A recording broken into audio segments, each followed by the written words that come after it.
Дайын шаблонға текст жазу үшін ең алдымен осылай шаблонымызды ашып аламыз PicsArt'та. Одан кейін біз астынан текст дегенді таңдаймыз. Текст деген таңдаймызда, мысалы, Айдана бесік той деп жазайық. Жаздық. Бұның енді несіні, шрифтін өзгерту үшін жоғары жақта шрифттар тұр ғой, содан міне сол жағымызда жоғары стрелка бар. Соны бассақ, бізде поиск деген тұрады. Бұның ішінде PicsArt'тың өзінің стандартны шрифттары. Оны таңдасаңыз, сіздің қазақша әріптеріңіз печатный түрге кетіп қалады да, әдемі болмайды.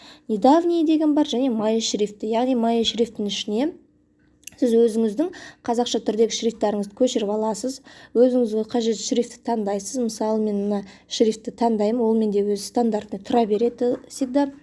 Енді мен бұның түсін өзгертемін. Түсін, мысалы, астындағы цвет дегенді басамын да, түсін өзгертемін. Түсі өзгерді. Не астында енді шрифт деп тұр, цвет деп тұр, заливка деп тұр, обводка деп тұр. Обводка дегенді басамын.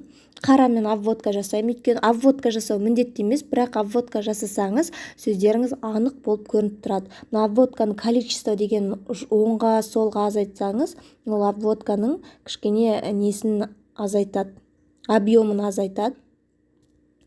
Мен бұлай кішкене жай ғана выделяться етіп қоятын, осылай қояйын.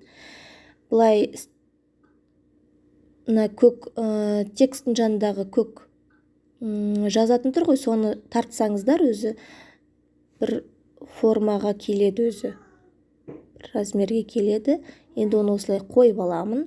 Одан кейін осының үстіне басып тұрамын да, жоғарғы жақта міне ең жоғарғы жағын қарасақ, бізде мысалы X деген тұр, одан кейін слои деген тұр, иә. Слои тұр, өшіргіш тұр, птичка тұр, иә.